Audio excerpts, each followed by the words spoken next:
Well, hi everybody, and welcome to Moodle version 2.3. This is tape number 6, and we're looking at using activities and resources. We're going to begin with the most commonly used activity, and that's setting up an assignment. And for that, we come to our Moodle Training 2 website.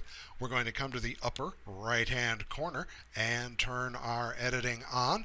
And we're going to notice in the center column, we have add an activity or resource. Now, come on over to the left-hand column. I'm going to make sure my navigation has been reduced, so it simply says navigation.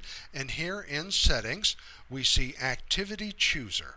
If we turn our activity chooser off by clicking it, a more familiar menu is going to appear.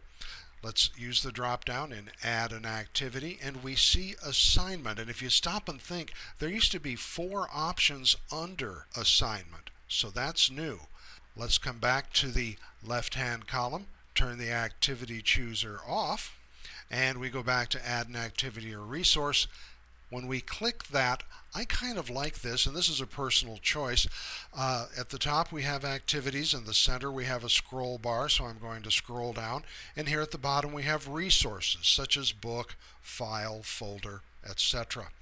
I'm going to scroll back up to the top, and I'm going to choose assignment. And notice when I click an item, you get all kinds of help appearing in that right hand column.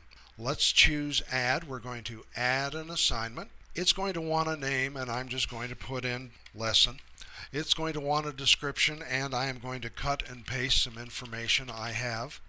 Now, new to 2.3, right under that it says display description on the course page. What you type in this summary box, if I put a check, and I'm going to, in that box, it'll appear under the assignment name. So lesson 1 has some content. It's going to appear on the page.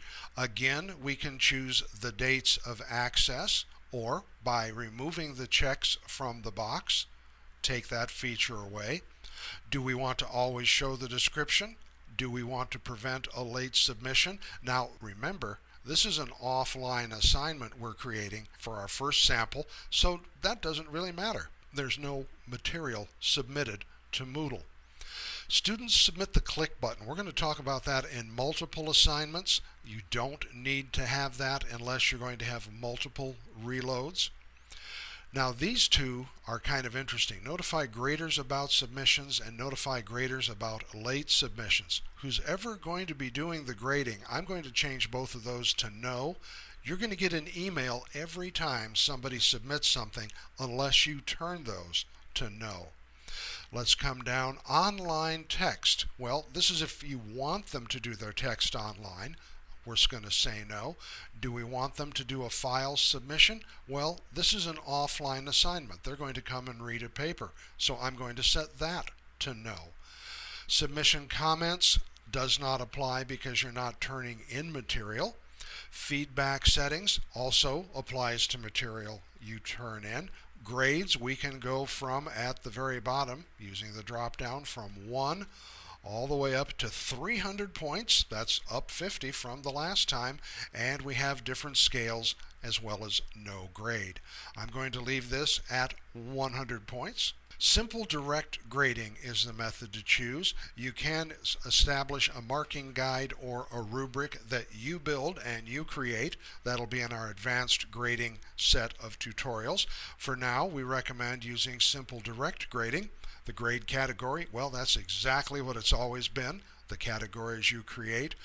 Groups and grouping. I don't recommend grouping still. It works, but it can be snarky. And this very bottom is restricting access.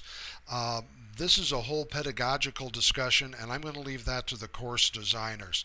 So with that said, I'm going to save and return to the course. We have an offline course created. I'm going to go to the one that says offline during the October 30th, November 5th week, and when I click it, the only difference between what you will see and a student sees, you as an instructor have the option to do quick grades. Notice you can view and grade all submissions. Give it a click, your student names will appear. You can add the scores to each individual and they will go directly into the gradebook. And yes, you may do decimals. I'm going to come to the bottom of my page, choose Moodle 2. That'll take us back to the front page, and we're out of time, so we're going to come back next time and look at doing a submission, submitting your items online. So come back. If you need help, stop by Library 315 or give us a call at 3633.